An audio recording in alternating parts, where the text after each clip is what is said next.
Hey, y'all. How you doing? We're running about 7 minutes late, but you know I love the number seven. It's my number. Seven is the number of perfection and completion. And giving you time to come in, set up your pages, invite your friends, your family, because this conversation is going to be about never settling.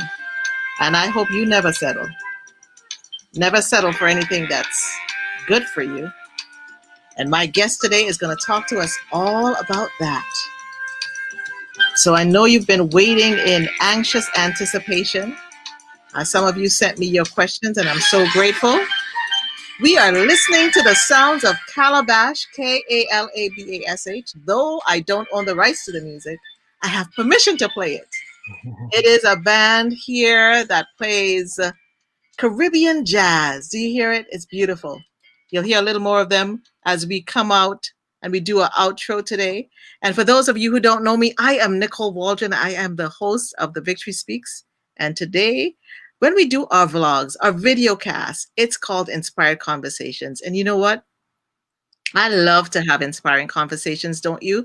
And so, this show came about because I realized I had some good people in my life, and we'd always be dropping nugget bombs. And I'm like, there are some people that need to hear some of this. And I was talking to a friend. She says, Nicole, you just have so much to share. It's time for you to get back in the biz.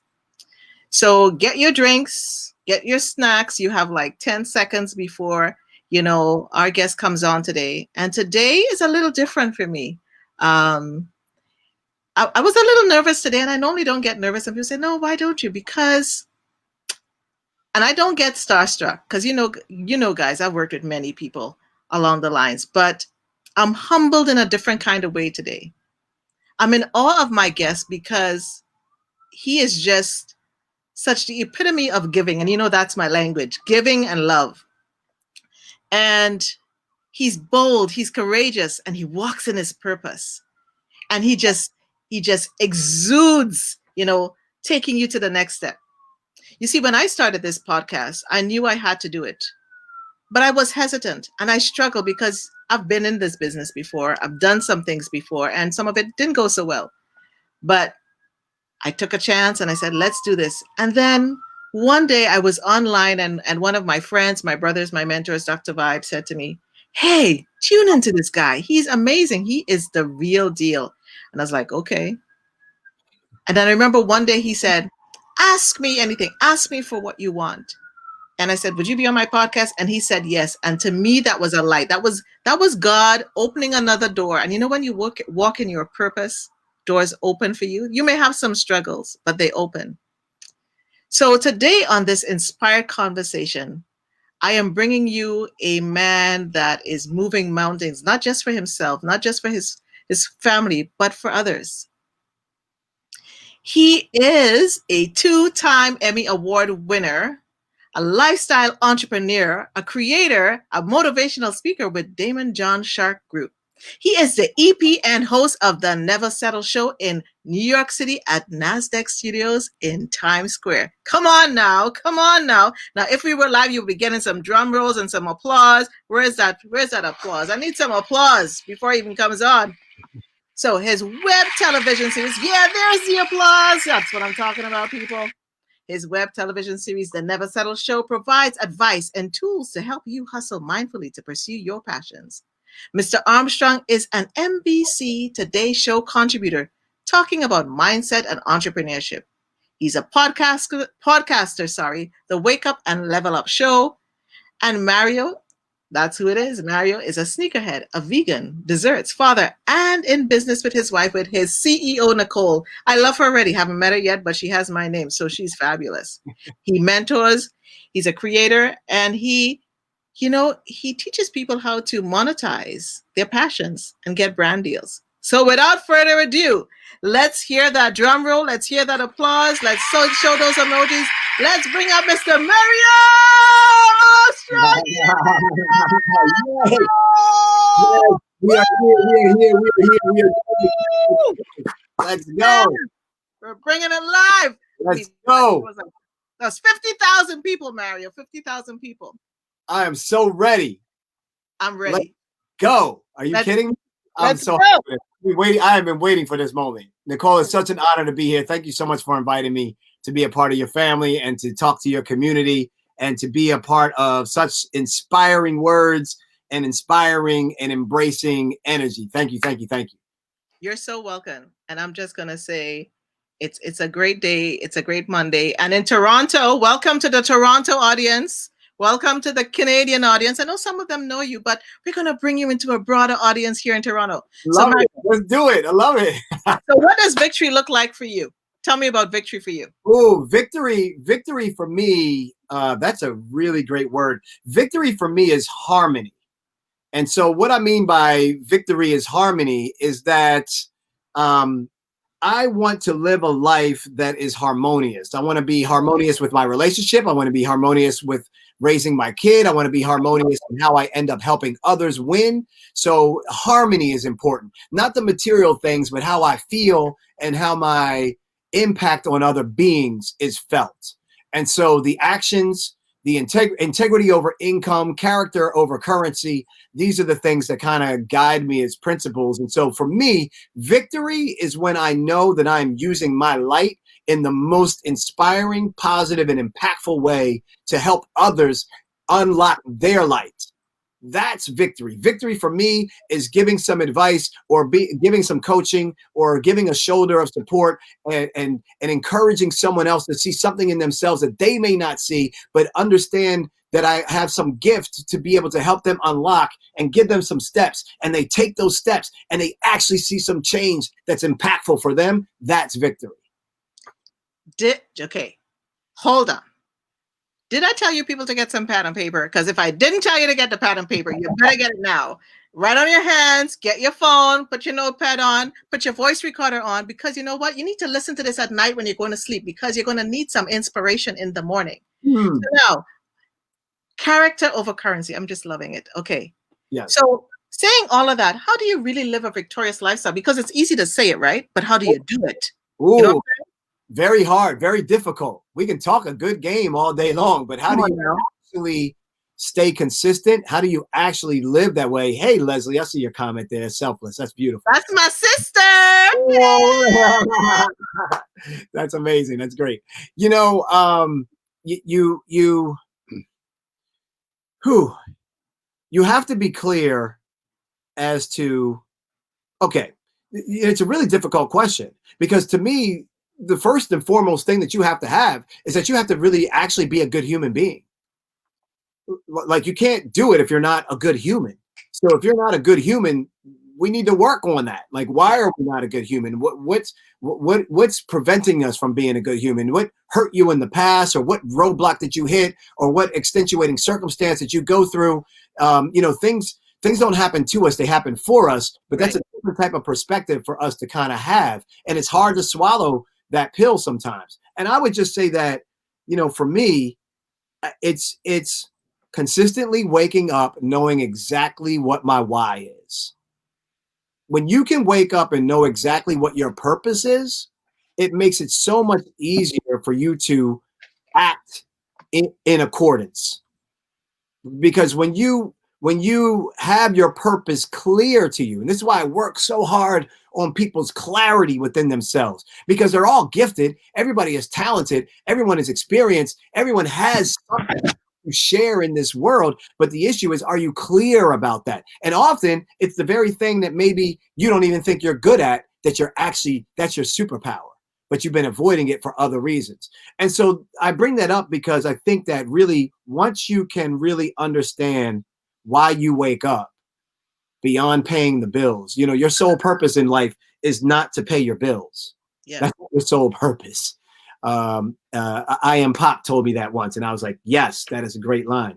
And the idea of knowing who you are, what you want to accomplish, and once you start to actually act in that lane, you start to create the energy. You start to create the affirmations, and then things start to actually happen. When you don't act in accordance to your purpose, you constantly get stalled, or you constantly get up against challenges. When you act according to your purpose, you actually start to get fulfillment. When you get fulfillment, it starts to get inside of your subconscious. When what you want to achieve starts to become part of your subconscious, it automatically becomes It becomes your mood. And when you operate based off of your subconscious, that means you're operating in what's called automaticity, like things are happening at an automatic level. So I just think that for me, you said automaticity. Automaticity. Come on now. Automaticity, yeah. That's when things happen automatically because you have. So a great example of that is you could actually be driving and you could be talking to your friend in the car, but you see the stop sign and you know automatically continue the conversation, but your foot is going to hit the brake. Down. So that's an automatic response. That's automaticity. It's not multitask. It's not multitasking. That doesn't really exist scientifically, but it's automaticity. It's a thing that you've done so much often that it's automatic to you. So in other words, if you can start to develop the muscles of resiliency, and then you try things, and then they don't work, but then you know they don't work because you tried it. So it was an experiment, and since it was an experiment, you don't mind if it fails. Therefore, you build up this resiliency and automatically you know to start getting back up. So now over time, you try something, it didn't work out. Okay, no big deal, not attached to it. Let's try the next thing because it's now automatic that you built that into your processing and into your subconscious. I so love that because that resiliency piece is so hard, especially when there's this talk of, we had a conversation the other day about failure. Now, some people like the word failure. I don't like the word failure. I like to say that, sometimes you make mistakes along the way. Yeah. And people, it's all how you define failure. How do you define failure? I hate this word. Me too. I hate this word. I'm going to be super opinionated on this. And here's why. Society, in my opinion, has taught us to win. And by winning by all costs, we lose the message in the losing.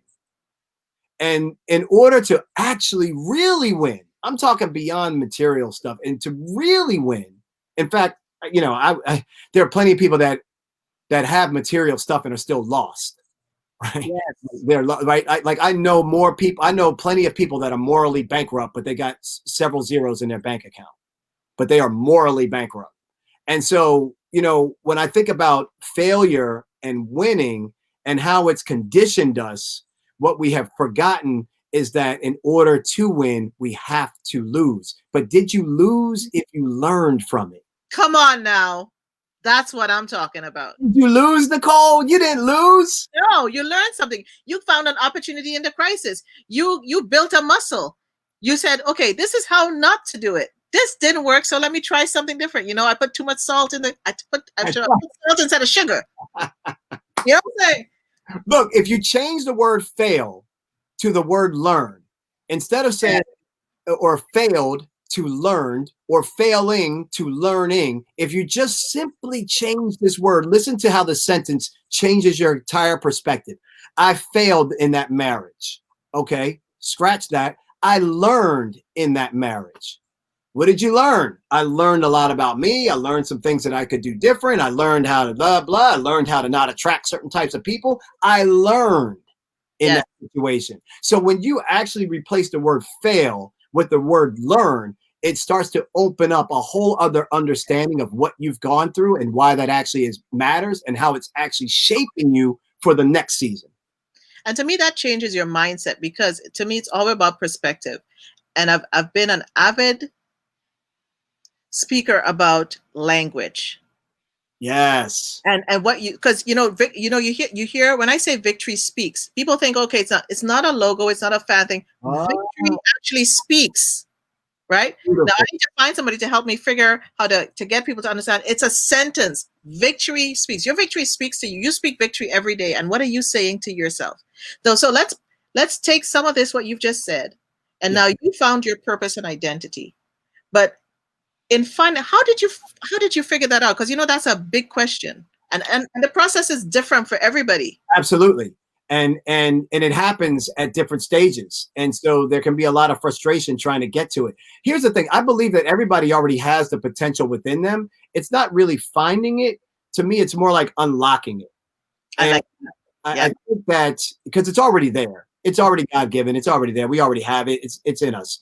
It's just a matter of are we answering the purpose that's calling for us? A lot of times the phone's ringing and we don't want to pick it up. Maybe because we're afraid of our own success, maybe because we're afraid of actually taking the step that we need to take, the decision that's really hard for us to really digest, but it's the right decision that we need to do, but it's going to come with some pain in the initial feeling. But later in life, it's going to be the best thing that you ever decided to do for yourself. And so I just think that, you know, it's very hard for people sometimes to unlock that thing that we call passion. Here's the thing, though. Here's what I love about this question.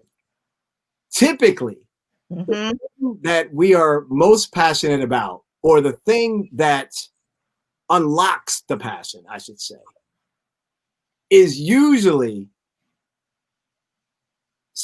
I won't say usually, I'm going to say more like sometimes, the very thing that we are trying to avoid about ourselves. Come on now. And then we go help other people. Hey, I learned that about myself. I go help other people. How? What? How? Myself. Didn't spend time on myself. I was willing to put in all the energy into everybody else and not realizing I wasn't spending that same time on myself and still doing it for free, but no fee. Right. And when you realized that you were doing that and you decided to change it, how did that impact your life then? It's changing. It's changing. It made me more, not just confident in who I was, but more passionate and recognizing that my purpose at 20, it was different than my purpose at 30. Beautiful. People, did you just hear that gem? Your purpose can evolve. We are a human being. We are not a human done. We are a human being. We are consistently evolving. So it's okay. No, you're not scattered brain just because you want to try something different and new. Don't let the dream killers tell you otherwise. Why does it have 7 streams of income, Mario? If you're telling me to have 7 streams of income, I got to have 7 streams of something happening. That's beautiful. And then think about it, right? This is my perception that purpose are the things you do on the way to your destiny. So it's just several things. And now when I think about your purpose and your story, I was listening to you the other day and you were talking about, like, I'm so in awe of you and your wife. CEONicole, I hope you're listening. You got my name. Your name means victory of the people, just in case you didn't know that. That's what your name means. We have to get her on this program. We're going to vibe one day, even if it's in private, because where are you from? Where's that accent from? I'm from Trinidad and Tobago. When you find out that my wife is St. Tomian and from the Caribbean, we're going on vacation together after this COVID. Yeah, right. We are going on vacation together after this. Oh man, she's got to get on this show. And I know she's fabulous because you guys, not because of her name, just because of her name, but you said you were sitting in your car and you were crying. Yeah. And you were very transparent and you were very vulnerable the other day sharing on Instagram. And so you guys made a decision and it took you broke. You became you didn't become broke because I don't like that word. You temporarily had a cash challenge. There was a cash flow challenge in your life. Major cash flow challenge. Depleted it into the red, right? And you recognize that. But what made you and Nicole say, okay, you know what? Let's do this. Let's put all our eggs in one basket. And this purpose, this passion of this, what made you do that? What made you like go past that fear and looking like, oh, my credit score, and what are people going to say if it doesn't work? And what about we need food? How did you navigate all of that? Because those are the questions a lot of people have. Yeah, your very first reaction is just survival. So your very first reaction is, how do you survive? How are you going to live? We have, our son was 5 years old at that decision moment as well. So it wasn't just the two of us. We also had to really think about our son, Christopher. Hey, I see Jen Jersey's in the building. Hey, Jen, good to see you. Jen. And you do ask great questions, Nicole. I love this. Thank you. And I would, to get past that, I think that we made a commitment to each other. We did a couple of things. One, we made a commitment that we were going to, first off, our back was so against the wall that when you hit survival, you have to get creative. So when you're in survival mode, you start to just try to figure things out. And at that point, you don't really worry about what may work or what doesn't work. You want anything that can possibly work to work. So you're willing to try everything. And I think that experimentation and that ability to just try everything started showing some results. Even though they were small, they were showing Right. some results. So that's one. Two, that we made a commitment that we would really give this a shot. And three, that we promised to each other that if one of us is down, the other one has to be up. So Iron sharpening iron. Come on. Yep. Even if we both woke up feeling down, we would look at each other and be like, is your down worse than my down? Because somebody's got to give up on their down and actually be up for today. And we would have, and sometimes it just became funny. Like we were both so down that we would actually talk about, well, how down are you? And we would compare our downness to see who was worse off and be like, oh yeah, you're about to jump off the cliff. Okay, I got it. You're right. Okay, I'm good. I got today. Tomorrow you get my back. But we made this commitment that none of us, we could not be both down at the exact same time. And I think how did you ask that question? Because sometimes you can't verbalize it. Did you have okay, what is your number today? Like a 5 or a 7? So sometimes you didn't actually have to say I'm down. Did you have some creative ways to because sometimes that conversation is hard. Oh yeah, no, the conversation is very hard and very difficult. But what we found is that the more we communicated, the better we were actually getting through it. So we didn't, I like the idea of a number system, like out of a 1 to 5, are you at a 5 or at a 1? But honestly, throughout the communication, it actually, she could vocalize what was bothering her. I could vocalize what was bothering me. And then we could actually hear what the other is seeing as a problem, because I may vocalize a problem that's an easy solution in her mind. Right. She may vocalize a problem that I'm like, oh, that's what you're worried about? Let me take that off your plate. I got that completely. Right. Well, that helped your day get a little bit better. So I think that communication was really key. And I think she really taught me that, because she was just a communicative type of person. So in a relationship where you're in business with your spouse, you have to have separation of the boardroom and the bedroom. Yes. I think we really learned, in order to keep a marriage and keep a business, we had to over communicate. And I think that helped us in so many areas. So I would just suggest to people, find an accountability partner. If you don't have someone in your own relationship, find someone that can help you be accountable and be a listening ear to you. And that helped us to kind of get through that commitment, to actually giving us a shot, trying as many things as we could possibly try because we were desperate, but then also communicating religiously so that we would be able to assist each other when we needed each other the most. And you know what I hear there as well is that you guys developed a level of trust for each other, transparency, and truth. I don't know where the T's are coming from, but trust, transparency, and truth. That's working for me right now. I love it. But that's your thing. You speaking it. And you know where that numbers thing came from? It came from the mental health piece. And one day when we talk, I'll bring you up to speed on the mental health piece. But my son was in a bike accident in 2015. Okay. So he actually had a psychosis episode like a month after. So since then I've been an advocate for mental health and caregivers, but one of the questions sometimes you learn to ask someone, and especially if they're feeling depressed, is, are you not feeling depressed? That's hard sometimes to say because you're shaming it. Right. Feeling today on a scale of 1 to 10, how are you feeling? Yes, right. And that's easier to get rid of the burden of actually vocalizing until you could start getting into the conversation. So that's where I love that. Hey, whatever gateway works to be able to allow people to communicate what they are going through is the point. So I love this process of enabling people to not have to revisit in words and expression and thoughts too heavy into something that's already heavy by giving them a number. Good, beautiful. I love it. And the other thing too, and you and I are so alike in some ways. Sometimes I sit down there going, don't you know I'm screaming when you're talking? You said the other day, and I always tell this to people, don't wait. And it was actually the day I released the podcast on it. And it was one on Don't Get Weary in Well Doing. It was last week. And I said, set up the playlist beforehand. Don't wait. Like people wait till they're feeling down to set up that motivational thing. Oh, yeah, right. Yeah. Talk about that a little bit. Like, how do you prepare? Because you don't prepare for the crisis in the crisis. No.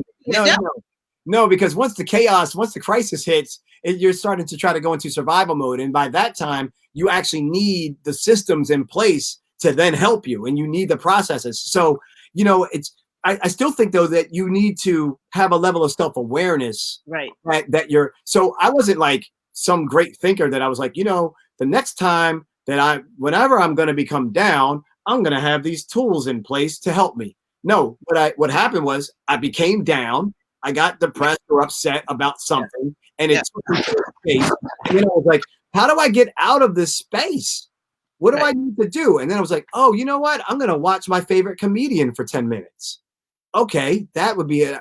I'm going to go outside and walk and stretch or run or do jumping jacks. I'm going to make a motivational playlist and actually listen to some music. So I do believe that the initial response of how I created these systems started because I was unhappy with a feeling that I was dealing with, and I wanted to get out of that cycle, and I needed to figure out how to break it. But now here's the thing.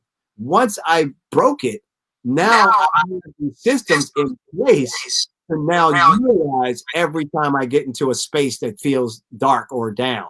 So now I know. Like, I even have it written on my wall, like, when the inner critic hits, I have like 5 different things that I go through as my process to try to knock it down so that the inner critic doesn't take over and really get me into a negative state of mind. So it's simple things like having that motivational playlist. It's knowing somebody that maybe you can call, that'll be a listening ear, that won't necessarily try to give you advice, but could just be a listening ear and be supportive and maybe lift your spirits. Watching your favorite comedian for 10 minutes just to get a great laugh. Rereading your affirmations of things that are important to you. And then going through gratitude, like, wait, okay, I'm upset, I'm angry, but what am I grateful for? Well, I'm grateful that I'm alive. I'm grateful that my son is healthy. I'm grateful that my grandmother is here. Like, going through these things and closing my eyes and really breaking it down. And then when all of that doesn't work, if I tried all those things and they don't work, then I do my ultimate, which is what I call the ultimate reset, and I just re-shower. I literally take my clothes off. Re-shower. Woo! Take another shower. And I don't put on the same clothes because I don't want even to touch with whatever energy. It's kind of like I just release. Restarted your day. Restart. I don't care if it's 2 o'clock in the afternoon. I'm going to try that. It works. Now I know, for women, you got makeup and you got hair. No. Listen, my hair is natural. I wet it. It just gets smaller because all this is just like, it just gets smaller. You know what I'm saying? So I don't have a problem. That's great. But you said something about the affirmations, and I know this is something that if people don't know you, and if you don't know Mario Armstrong, I'm telling you, people, where have you been? Where have you been? I wondered where I was because I think I was under a rock. And I'm going to say 2 things here. So I'm gonna pause my own self and say we're going to come back to your affirmation piece because you have this affirmation thing that you do and that you use. Yeah. And I'm looking at your wall behind there. Yeah. But if you don't know Mario, you got to follow him on Instagram. You got to follow him on YouTube. And I'm not just saying this because I feel like plugging Mario and I feel like bigging him up and he doesn't have an ego.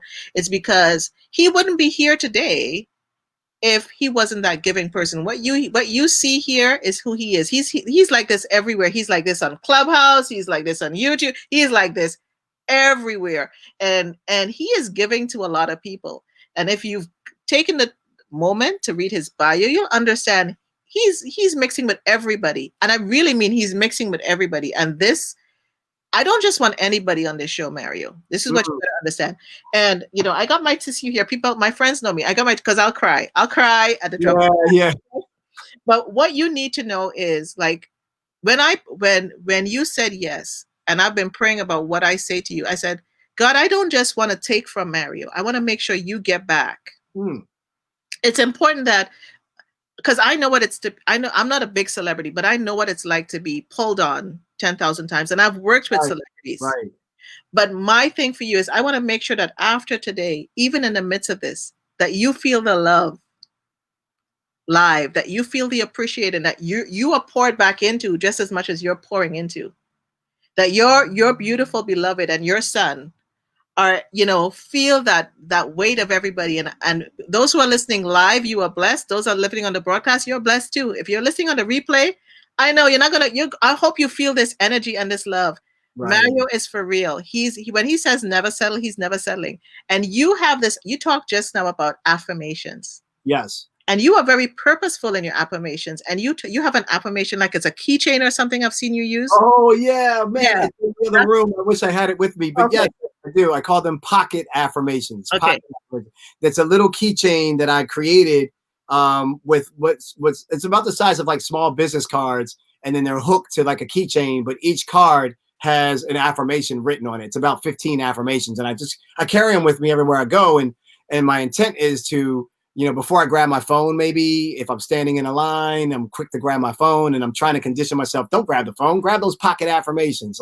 And so that's why I kind of created. So it's a product that we're actually working on. In fact, I do have samples of different textiles and different plastics that I'm looking at to kind of turn this into something for real. So we haven't quite got it done yet, but coming in 2021, those pocket affirmations will be a product. I'm ready for my set, and I'm ready to push it. I'll be, you talked about those people that may not have a lot of followers and stuff, but they'll push you up, and I'll be I'm your ambassador. I'm just letting you know, I'm a Mario Kingdom ambassador in the house. I'm just claiming it, and I'm not even naming it. I'm just telling you. Yes, thank you. Every bit counts. Affirmations is a really intentional thing. When we do them in the proper way to do them, it's really intentional, and it really, really matters.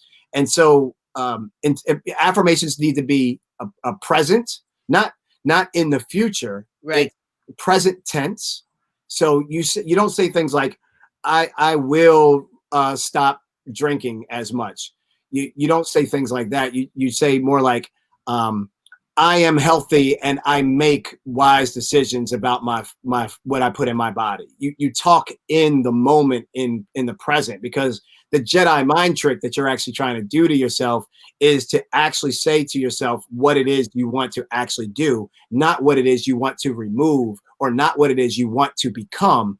You say it in the present like it already is. And that feels weird to people. And that's why many people may shy away from doing affirmations, because you're like, how can I say what I am and if I'm not there? How can I say I am the best public speaker that's out there if I'm not out there as the best public speaker in my mind? It's like, well, you never will be if you don't think that you're going to be. And the way you start to think how I'm going to be is that you start telling yourself that you are, because when you tell yourself that you are, you start to actually embody that. And when you embody that, you start doing things that make you actually work towards that. You'll start doing the right research. You'll start doing the right studying. You'll actually pull out the camera and start recording yourself. You'll do all the things that a great public speaker does, because you've committed to telling yourself that I am a great public speaker. And you know what? You know why people don't sometimes get why it works? So there's three things or more you said there. The key to affirmations, I believe, too, is it replaces the lies with the truth. So it's very easy for us to lie to ourselves or to believe negative of ourselves. And so if you flip your perspective that I'm not really saying an affirmation, I'm taking that negative thought and I'm bringing the truth in. Oh, that's good. So if you believe a lie, we always like to believe, people say, if somebody says, Mario, you're this or you're that, we take it.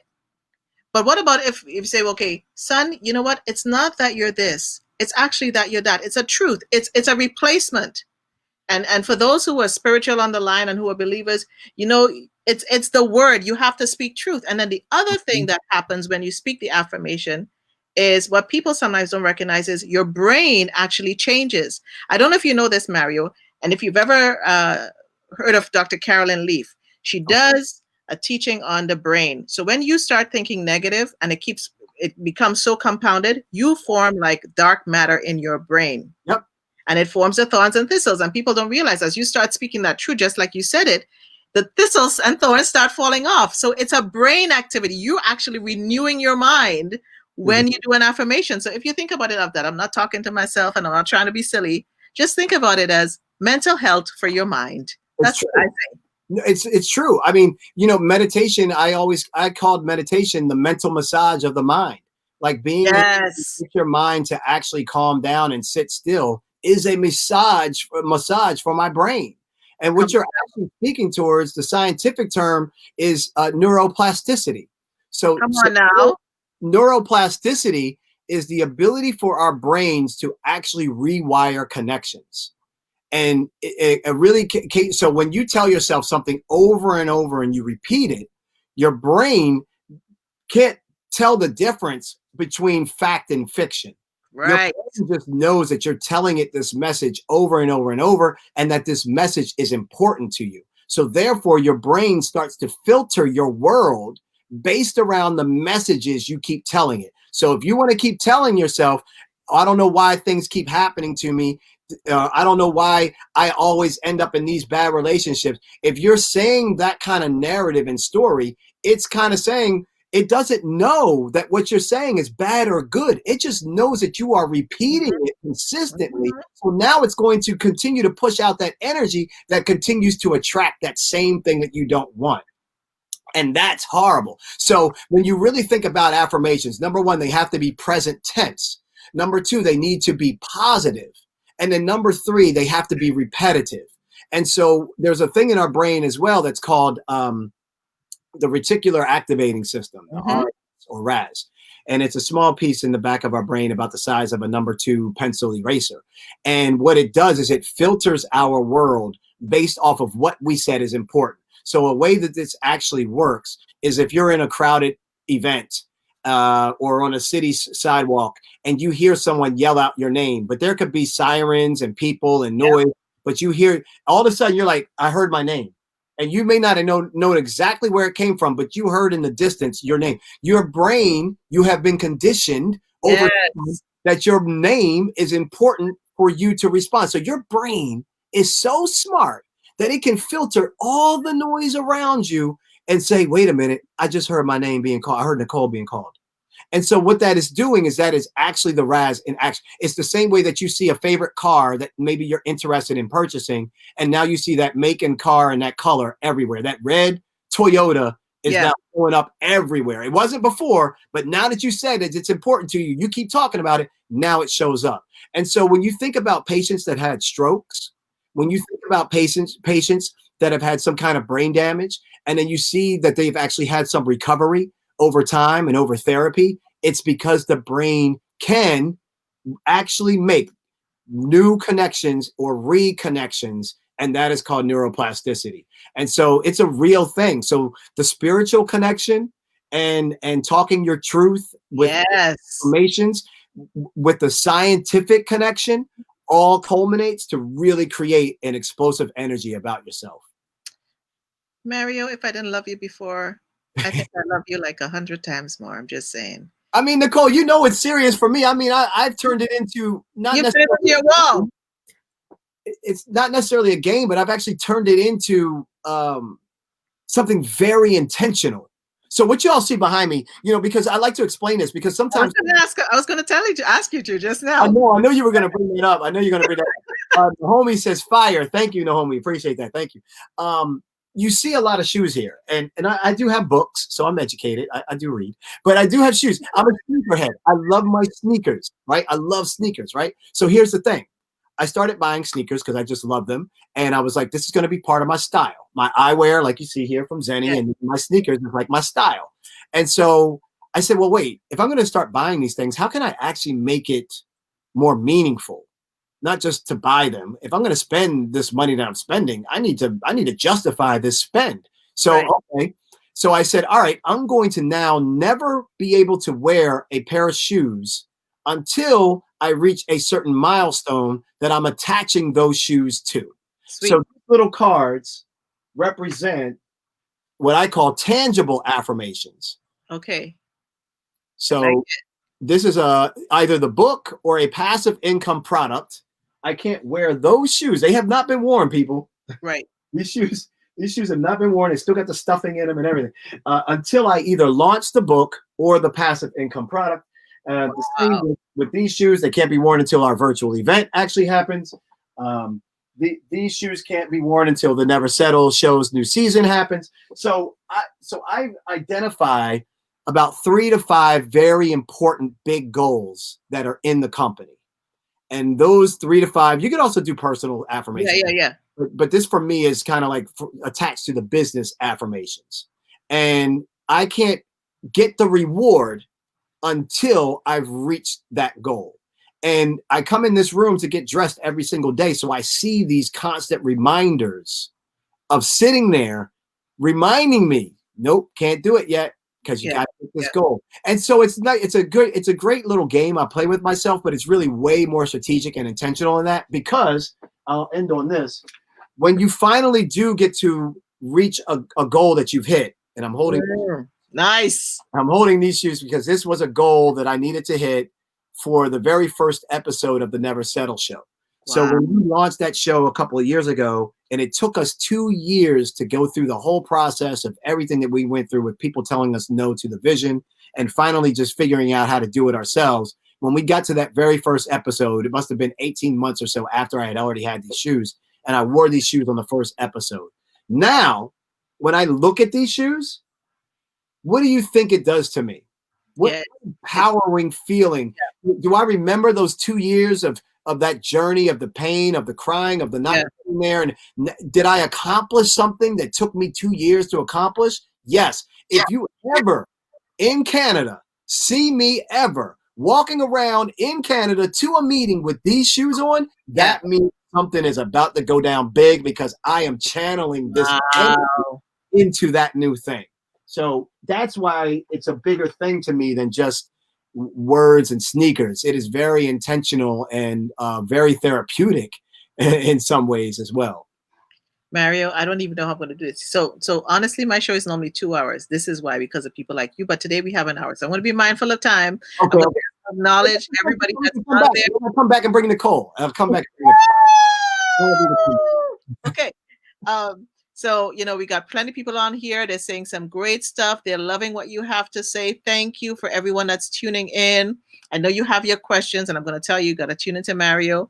Thank you, Danny. Mario, Nicole, you're dropping some knowledge bombs. Thank you. Someone asked, they're asking some great questions here, but there's a question I want to get to that's going to be very key. Like, how do you learn to never settle? Because that's your thing, like never settle. And if there's one question I got to get out of the park, out of my list here, and I hope I can get to 1 or 2 more there. Yeah. Is how do you never settle? By consistently experimenting, by consistently trying, and by consistently developing the muscle of resilience. That the only way, in my opinion, to truly never settle means you have to shut down wanting to seek acceptance and validation from others, wanting to do things to please others, wanting to run away from your own strengths or the things that you're afraid of. Like, to really deal with a lot of that heartache or that pain, you have to build up resilience. And we as humans are super resilient beings, and we don't give ourselves enough credit for the stuff and the crap that we've been through, that so many have had to deal with. So many circumstances and environments and upbringings that weren't your fault. You just happened to be birthed into a particular scenario. But now that you understand that you're older, that you're an adult, that you could actually change some of your outcomes and believe that you get to choose the energy you want to wake up with for that day. If you really start to believe some of those things, then you can start to begin to live that never settle lifestyle. I'm not perfect. I'm a human being, but I'm just committed to consistently experimenting, and I'm committed to consistently getting back up. So someone says, how much does logic play in making purposeful decisions? Logic plays less than intuition. Intuition over logic every single day. Logic will help me understand a decision when the intuition is matched to logic. So when you have the data and you have the intuition, then you are really operating on something very strong. But often, you either have it makes logical sense, let me go do this. But maybe my intuition is like, yeah, but I don't think that that's really going to get the impact or the right thing to do. And then how do you make your choice? And in those cases, it's always intuition. I always trust the spirit. I always trust the scent, and I always trust my God, and I always trust that energy. But then when I do have data, and we do search for the data, when we do have data to back that up, when that logic backs up that intuition, woo, it's fire. Yeah. It's agreement. It's that power of agreement. I had a question sent in to me before, so I put it on my phone. What were the hardest decisions you had to make about your career, and did it impact your personal life? Now, this is from, and the reason, and I'm really asking this question, and I'll tell you about this lady after. She's powerful. So the question is, what were the hardest decisions you had to make about your career, and did it impact your personal life? The hardest decision I had to make about my career. Oh, there are probably a couple, but one of the hardest decisions I had to make about my career was making a big change from being known as the guy about technology and not wanting to be known as that guy anymore. I was consistently being booked. We were making a lot of money being booked for that particular expertise. And I was done teaching people that particular expertise in that way because people were becoming smarter about how to use technology. And so they didn't need me as much. And so I felt that my purpose could be better served beyond that particular box that people were putting me in. Mm-hmm. And it was a scary thing to make a drastic change into a completely new area of personal development and entrepreneurship, and kind of leaving, I wouldn't say completely leaving technology, but where technology was 90% of who I was known for, now I was making it 10%. And so what is that going to do to your finances? What is that going to do to your opportunities? What is that going to do to, and so when that change hit and I was getting to my points of frustration, I found that I wasn't being, I wouldn't say not as kind, because I'm always a kind person, but I would say that I was getting consistently moody. Mm-hmm. I would maybe get a little bit short. And it wasn't that I wasn't explaining it to her. I was explaining it to her, but it was still just, it just wasn't, I wasn't fun. I wasn't being fun to me. And I quickly realized I got to figure this out and just make this decision and stop with the hemming and hawing. And so it was a very scary thing to do. But once we did it, again, the universe, your God, everything starts to act in accordance when you do the scary thing, because that's where personal growth actually takes place. And it's kind of like what's happening, I think, for a lot of people with COVID-19 and in this year, you're kind of like, bam, and you got to like, some people have had some dreams and some visions. I know I was one of those. I mean, as an event planner, things I was working on went real. And it's like, okay, just pull some stuff back up. Now it's not making money yet, but I know in my spirit, the way even just getting the name of this show, Mario, that I've been looking for a year, 3 o'clock in the morning. It wasn't available last year. 3 o'clock in the morning in March, it was available. So I love like, okay, God, I see you. I see what you're saying. You know what? Like a few weeks after the show, an old friend of mine said, "Oh, God woke me up and sent me a mic," and I'm like, "What? What just happened?" Wow. You see what I'm saying? So I know what you're saying is true, and you're talking about identity. That's a whole nother conversation. That's like, right. Because I really believe we can end up in this identity crisis. And a lot of people are in this identity crisis. I want to do this. I want to do a show on identity, but that's a whole nother show. This is it's really great to talk about. We live by our titles. We live by our titles. We do. Yeah. And you moved out of that identity piece. And the young lady that asked the question, her name is Naomi. Okay. And she and her husband are raising 3 boys. 2 have sickle cell. And they just walked into their destiny this year and they wrote a children's book. Wow. To raise money for sickle cell, but also I love this. So I'm gonna make sure she is just supercalifragilisticexpialidocious, and her husband, and just 3 boys under 10. Imagine 3 boys under 10, 2 with sickle cell. Wow, that's a lot to carry. We gotta send you the book, because the book is phenomenal. It's for any child. And I remember when she launched the book, one of my other good friends, her son was transitioning. He had cancer. He was like 8, 9 years old. He passed this year. And he got the book. He read the book in one night. And if I wasn't obedient, because I gave him my copy, and he transitioned not too soon later. So wow. Listen. And you spoke about the ear and listening. We have to really listening to what is said and what is not said.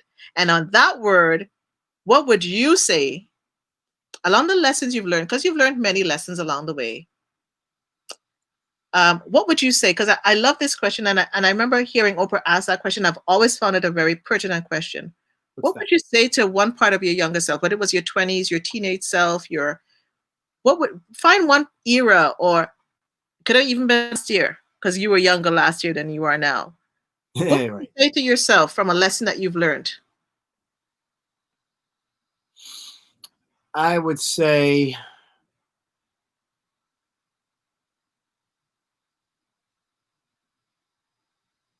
wow, that's a really great question. It's an insightful question. It makes me stop every time. Yeah, it's a really good one. It's really making me self-reflect here. I think I would say um, that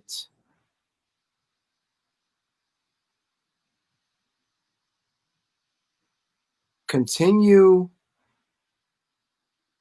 to be you, and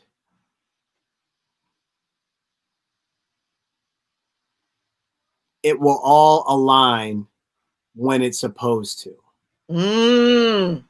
Continue to be you, and it will all align when it's supposed to. I love that. I don't want to say be patient Yeah. because that's too easy. Yeah. Like, what does that mean? Like, I don't be patient for when, for what, for how Yeah. long. Like, Yeah. just be you. Don't look for any other accolades. Don't look for any attention. Don't look to fit in. Just be you, and it will align when it's supposed to. I love that. That was a Marionism. I don't know if you have that word in your vocabulary yet. I'm a Trinidadian. I make up words. But that was a Marionism brought to you today by the Nicole and Virginia Waldron on the Victory Speaks show, Inspired Conversations. Take that and take it to the bank. Don't sell it because this belongs to Mario. I'm just saying. I'm just saying. So Mario, okay, I'm going to be cognizant of your time. No, Mario Yeah, doesn't. what questions? I don't want to stop answering questions, and I know you said you have people that have questions, so I'll try to answer them a little bit swiftly too. Because you are into mentoring, and what is this journey? What is the importance? People have been asking the importance of mentorship. That because you kind of alluded to it. Like when you talked about Nicole, that iron sharpening iron, like Yeah. you sharpen each other. So what's the importance of having mentors, and like how many? Like how do you figure out that mentorship piece? Mentorship is not easy to figure out, but I will tell you it's very powerful to have. Mentorship can come in various forms. I think often when we hear the word, we make it so formal to ourselves that we then don't seek it, or we then don't really ask, or we ask in such a way that it's too loose, it's too casual. Can you be my mentor? It sounds very loose. I don't know what that means, but I know the word mentor means more than, can you give me some advice? Like if you say that, I'm like, oh yeah, sure. But if you say, can you be my mentor? I'm like, whoa, wait a minute, that's a commitment. There's something going on. Like, for how long, for when, why? So I just think that, the word is right. We should be seeking mentors. And many of us have mentors around us. I think that we should have more than one for weak areas that are in our life. Maybe someone's great with money and they would be good for that. Maybe someone's great with personal branding and they're good for that. Maybe someone is more faith-based and they're good for that. So you don't have to have one mentor that does it all. You can have multiple mentors. The thing about mentorship is that it helps to accelerate your opportunities within yourself. And so that helps. A good mentor asks you more questions than others. And a good mentor tries to lead you in a way that you can have your own self-discovery so that you're actually doing it on your own. They don't really dictate. They really ask to try to help you uncover your own answers so that you can do it on your own with their guidance. And so, but they can help you avoid potholes. They can help you avoid tragic mistakes. And I just think that it's very important to have that type of person in your life, whether it's a mentor or you use a softer term, an accountability partner. Yeah. Could be the same thing without as much commitment. I will say this, if you do seek a mentor, make sure that it's very specific about your ask. Like if you're seeking a mentor, then that means this is somebody that's probably very busy or is busy. Not that you aren't in your world, but you are seeking something from them. So now we need to try to get a yes. And in order to do that, we need to be very successful in our pitch. And so we need to be very specific about saying, could I get 11 minutes on the phone with you every 2 weeks? Or could I have a once a month call with you for 16 minutes and then we communicate in email in between then? So make it very committed. You did the 11 minutes and the 16-minute thing there. Sorry. I did. I gotta let you drop the knowledge bomb right there. So you know so much, right? You know so much about me, but this is good for your audience. So you want to use a different number other than an even number or a number that's often used because people have used it so much that it doesn't carry any value. So what that means is you don't say, can I talk to you for a couple of minutes? That has no value. If you say, I only need 5 minutes of your time. The last person that just asked me for 5 minutes of my time, I tried to get out of it because we were 30 minutes in. And Yeah. for the last 15 minutes, I've been trying to get out of it because you only asked me for 5 minutes and I believed you. And I told myself, why am I believing you? No one really believes it's 5 minutes. That just means can I talk to you for as long as you're willing to talk? So when you actually say 11 minutes, 9 minutes, 6 minutes, 12 minutes, 13 minutes, whenever you say something that is unaccustomed to be said, it makes the brain stop, whether it's in an email, whether it's on the phone, the brain stops. 13 minutes. Yeah. Why did you say that? Yeah. All right. Now I'm not like, now you're not, you got that person's attention. They've actually kind of zoned in. Right. Asking this question. So then they go, what do you want again?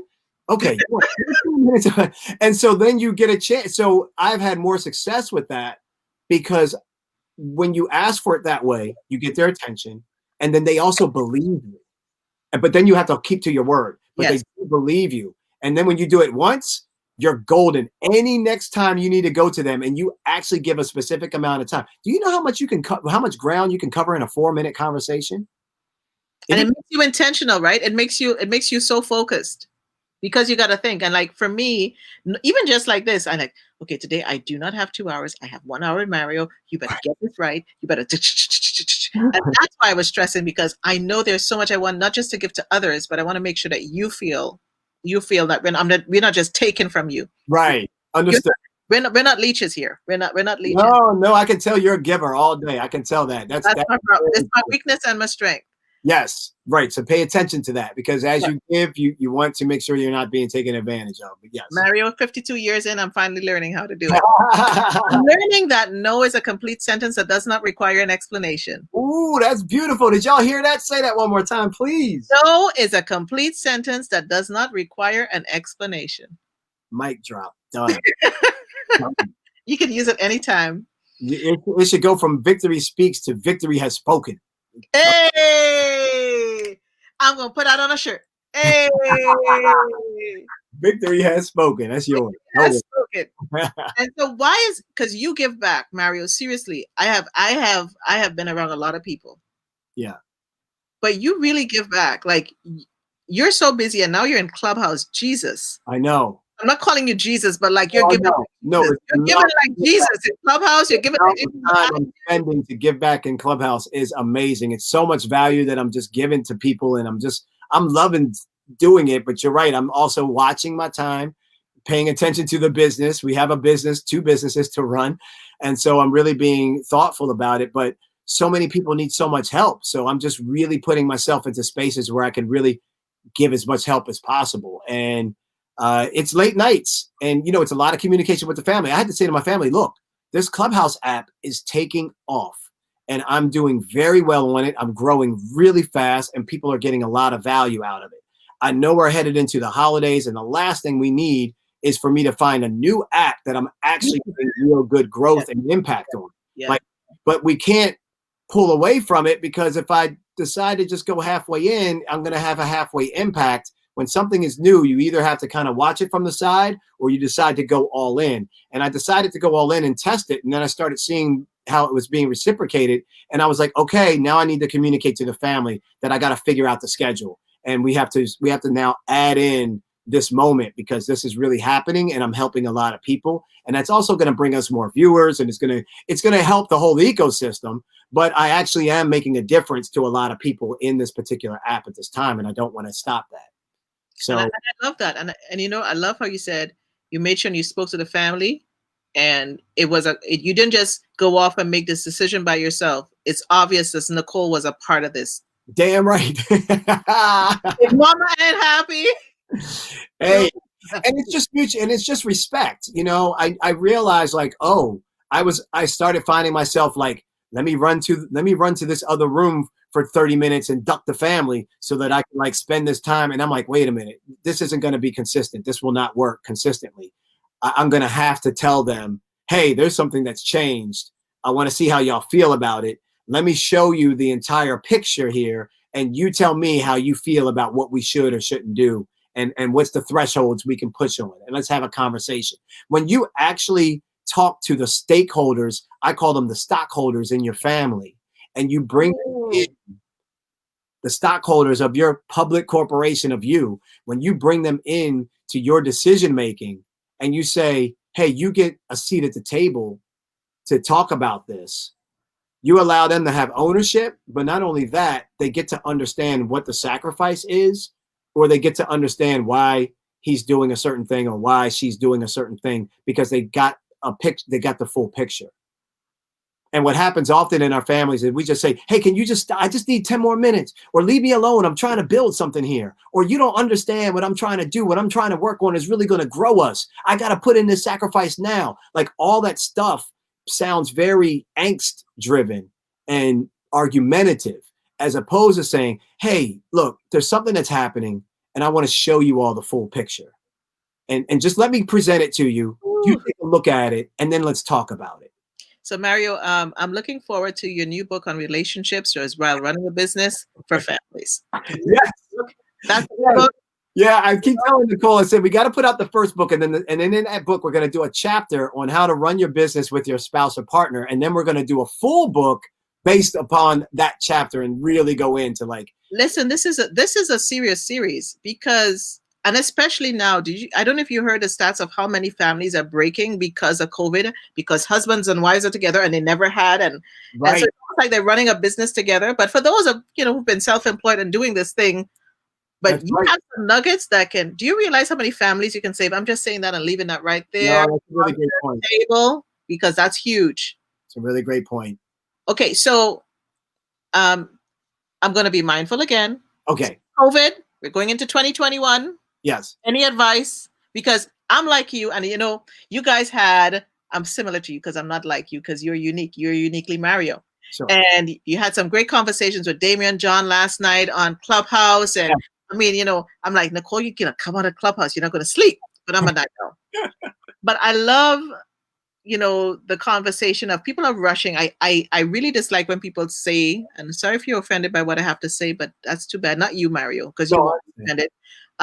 They're looking to run out of 2020. Like, 2021 has this big thing to offer. You have no clue what's coming in 2021. Nope. So for the next couple weeks of 2020, embrace it.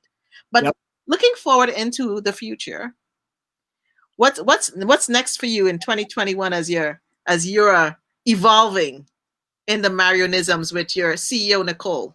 Man, I mean, we are really focused on launching a few digital products that we haven't done in the past, and we're excited about that, like a course that we have coming out that's going to teach people how to secure brand sponsorships for their ideas, which is a really, really beautiful way to get some money that doesn't require a repayment or a loan or an interest rate or VCs taking equity in your company, or taking your family and friends' money and hope it works out. You can get it from the corporations that are looking to align with people that are doing special things and interesting things.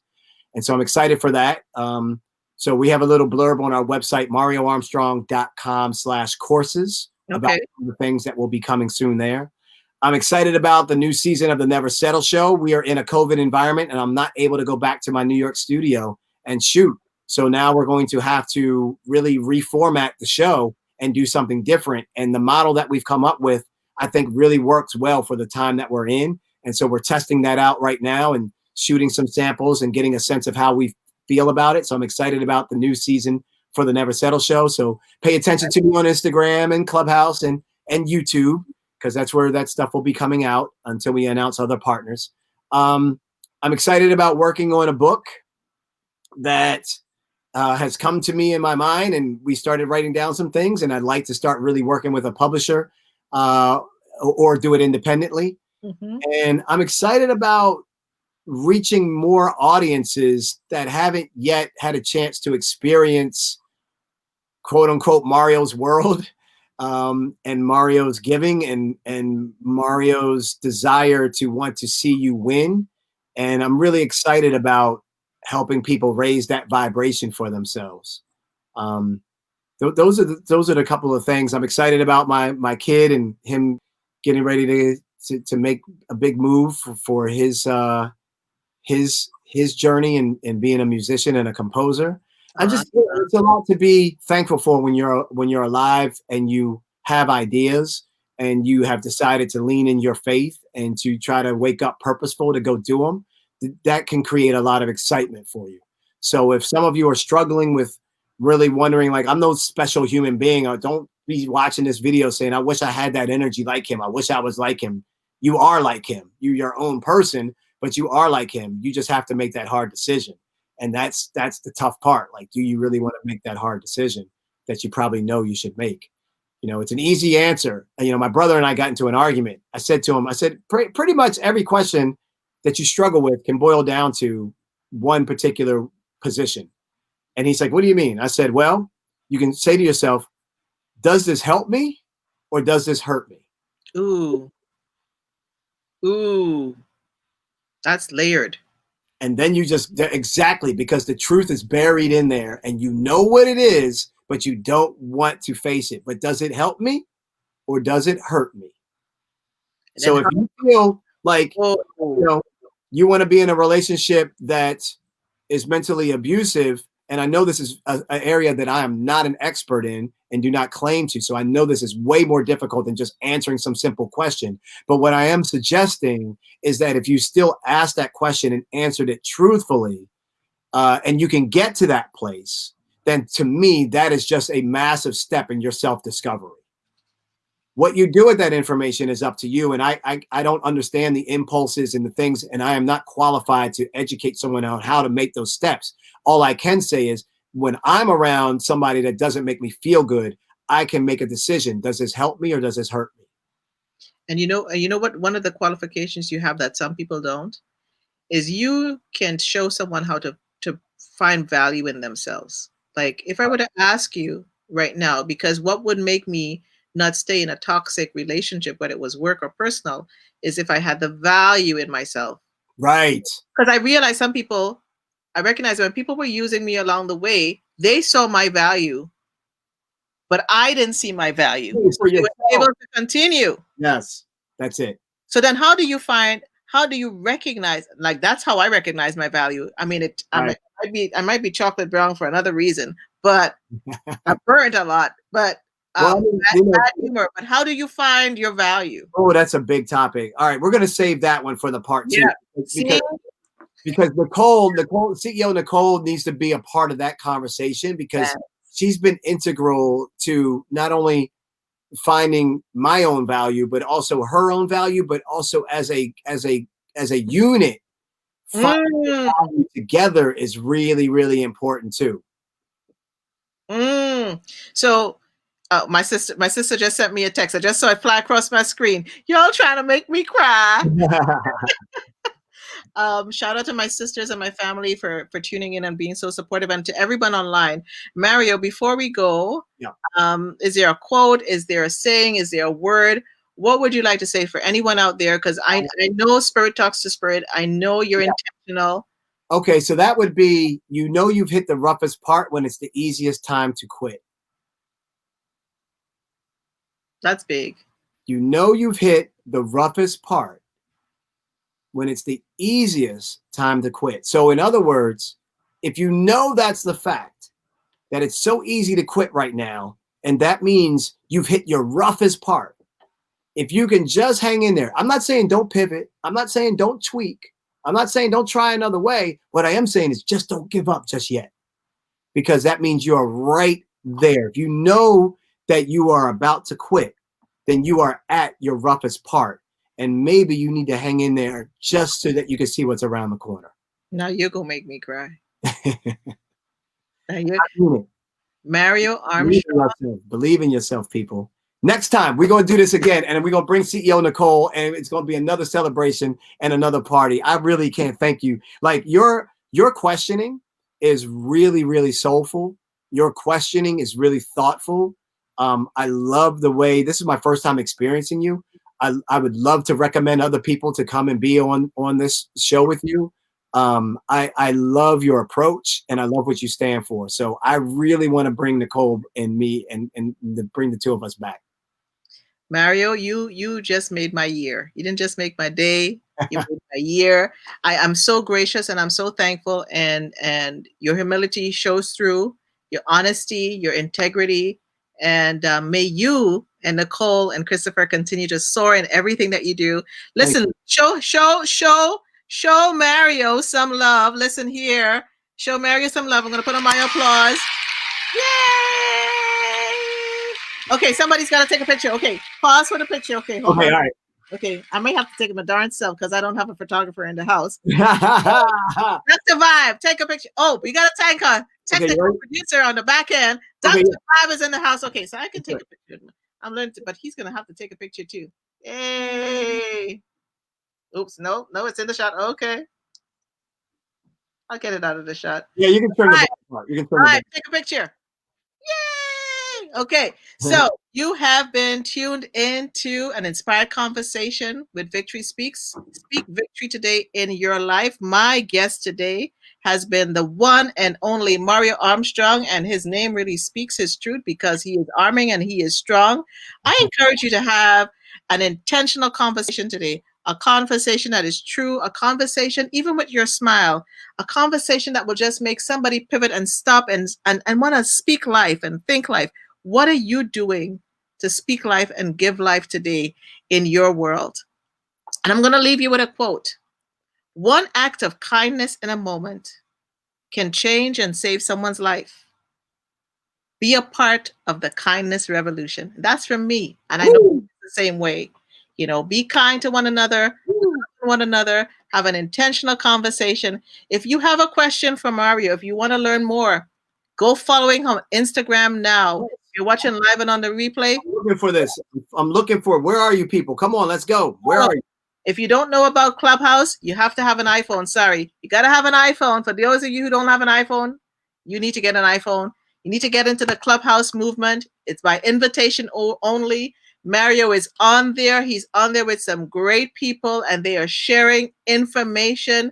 If you want to learn how to take yourself to the next level and be the best you that you have been created to be in this time, in this season, and in this year, go do it. It's the year 2020, the year of vision, but you're going to catapult into your next place.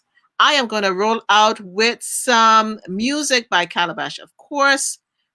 The song is called From Whence We Came. Thank you to Anthony Pierre for allowing me to use this music. Thank you for tuning in. It's been peachy. It's been love. VictorySpeaks. Thank you, Nicole. Thank you. And look out for some products by VictorySpeaks. I got my mask coming out soon, and we're gonna see some stuff. We're gonna pivot. We're gonna learn together. We're gonna love together. We're gonna lead together. Thanks, Dr. Vibe. Thanks, Mario. Thanks everyone for tuning in. See you all soon. Everybody be safe. God bless. Take care.